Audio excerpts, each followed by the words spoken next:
with you before I go on my bike ride, and then after my bike ride I am going to tackle some of this today. I'm S bearings installed. The point is I'm going to take you over of the next steps. The next steps are obviously the engine's out, sitting here. That's the engine that's going to go in, and I've opted to not take the exhaust manifolds off because A, they look like they're fine, good condition, and a little bit of research I've done on them is that they seem to just seize, bolts are seizing, and then I have a bigger mess on my hands that I want to deal with right now. Okay, next step is very simple. I'm going to take everything that's good on this engine, and that includes, obviously I'm going to take all the intake, mass airflow sensor, coils, coil packs, there's the coil packs, oil cooler, fuel rail, alternator, starter, power steering pump, all the wiring. I'm going to take the oxygen sensor, anything electrical. I'm going to transfer from the bad engine with all the good components onto the good engine with all the bad components. Well, I don't know if they're bad or not. The car was underwater, so I'm going to assume all the electrical is, or some electrical is not working, and I don't want to. It's easy to transfer that stuff over right now, and then in the car, so I'm going to do all that over. At least I know everything from that engine worked, and I'm going to put everything onto this engine. Hopefully, maybe by the weekend, the engine will be ready to put it back into the car. Should not be too difficult. I have some experience now taking all that stuff off. It's kind of nice about this whole project, having these two cars and having the parts stolen a car, and not having the experience to work on these cars. I get to practice, to transfer that knowledge, doing all the work on the other car. There's a couple of things I haven't done yet. I haven't purchased a new clutch kit yet because I want to make sure the engine runs first. Everything looks good.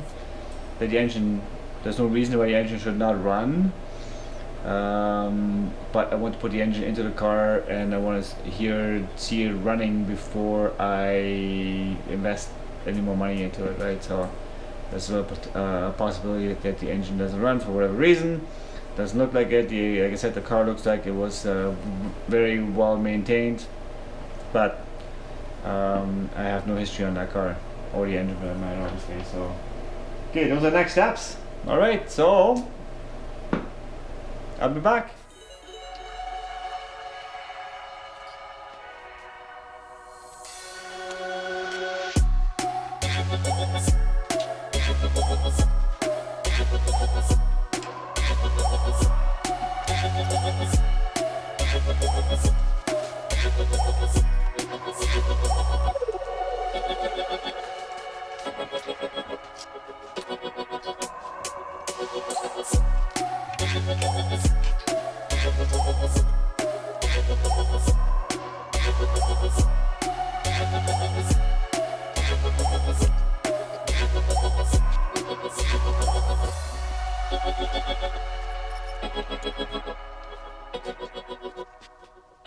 I've unplugged oxygen sensor. I unplugged cylinder 123 coil, cylinder 123 fuel injector, oxygen sensor. Unplugged the 1977 Rabbit temperature sensor, whatever sensor is in the intake here. So theoretically, I'm going to take some pictures here before I take all this out.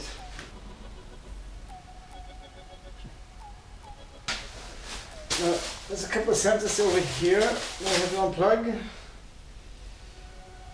This is a VarioCam sensor here and a crankshaft flywheel rubber band sensor that is. Not sure what it does, but there's a ground behind it too. We're going to take it off. That wire that goes through here. This plug goes in here. Cylinder 6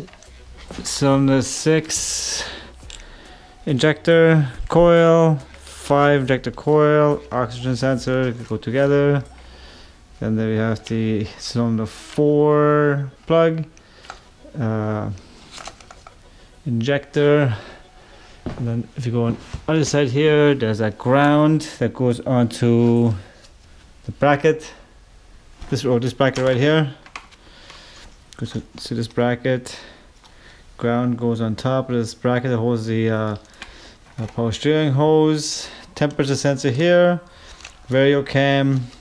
And this plug here that goes onto the cam, probably a cam position sensor.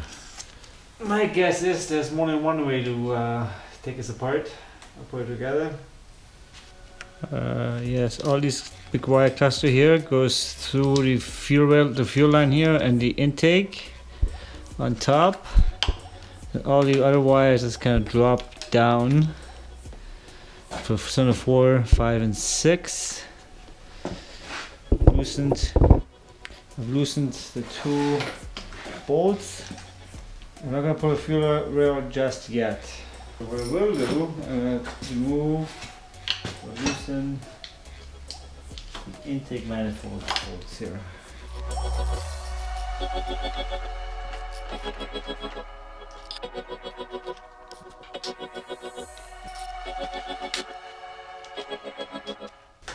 How's it going? Fine. Plugging away. Slowly plugging away.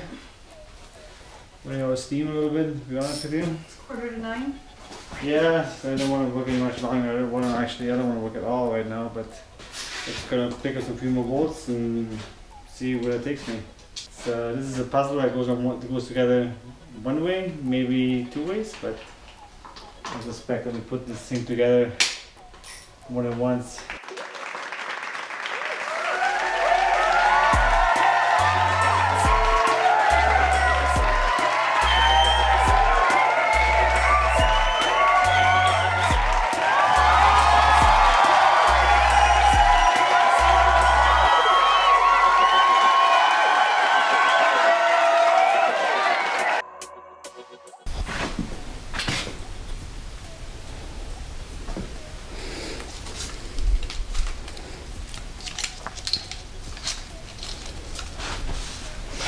All that wiring is going to be on this side.